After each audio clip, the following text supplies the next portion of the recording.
The news that everyone expected but no one was really sure would happen has finally come true.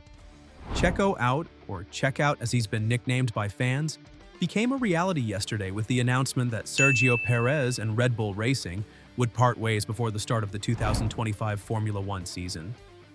It was a possibility that many had predicted, but one that no one could be certain of, despite Perez's disappointing performances throughout the 2024 season. This marks a significant moment for the Red Bull team, which has great potential among its young drivers, but now faces a tough decision. Today, we'll examine Perez's departure from Red Bull and how they might be repeating the same mistakes they've made in the past. The world champions, who had extended Perez's contract through to the end of the 2026 season, made this change following the Mexican driver's disappointing results this year. The 34-year-old, who has raced in F1 for 14 consecutive seasons, finished the year 8th in the drivers' standings, a massive 285 points behind his teammate and future champion Max Verstappen. This underwhelming performance cost Red Bull the Constructors' Championship, which they lost to McLaren, a result that tested the patience of team principal Christian Horner.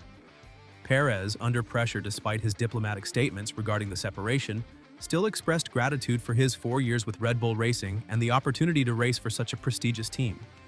Racing for Red Bull has been an unforgettable experience, and I will always remember the success we achieved together. We broke records, hit extraordinary milestones, and I've had the privilege of meeting so many incredible people. A big thank you to all the team members, from managers, engineers, and mechanics, to catering, hospitality, kitchen, marketing, and communications, as well as everyone at Milton Keynes. I wish you all the best for the future. Perez also highlighted that it was an honor to have Max as a teammate all these years and to share success with him. Christian Horner, the team principal, also praised Perez during the announcement of his departure. He said he was an outstanding team player who will be greatly missed, and that he will always be a valuable part of Red Bull's history.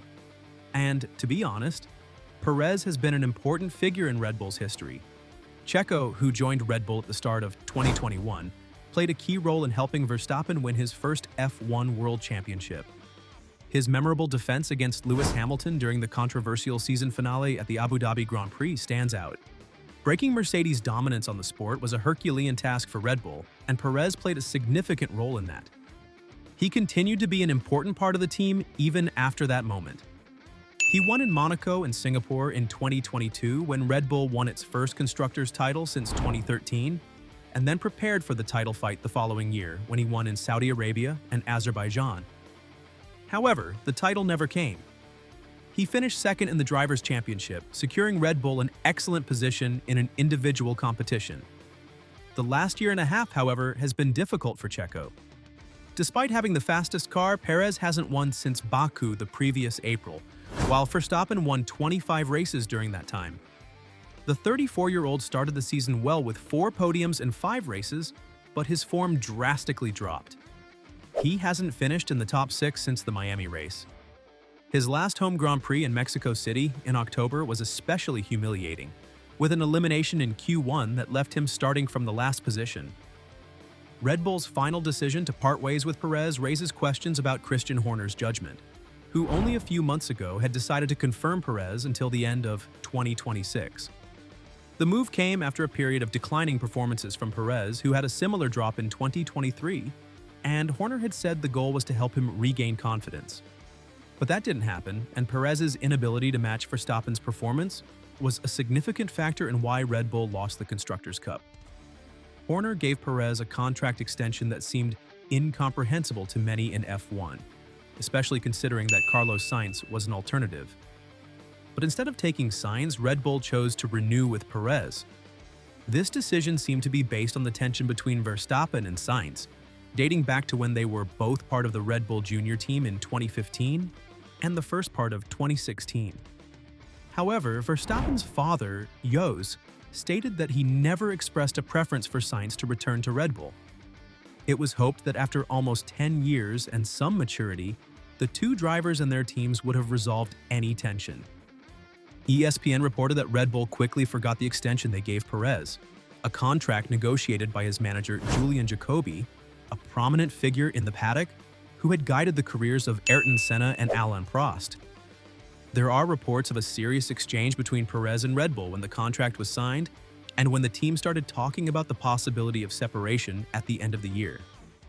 This is part of a manager's job, and Horner should never have allowed this situation, with Perez tied to the team until 2026. But now, all of that is behind them. Horner will now be forced to reflect on the decisions made, while Perez leaves with a nice amount of money, and Red Bull can finally focus on finding a new driver for the team. So, with Perez gone, there is, of course, an open seat at Red Bull Racing. Furthermore, Liam Lawson still doesn't have a contract for 2025, which means that Red Bull doesn't have an official driver for 2025 yet. Although Red Bull hasn't officially confirmed who will take Perez's place, it seems that Liam Lawson will be the one to receive the call.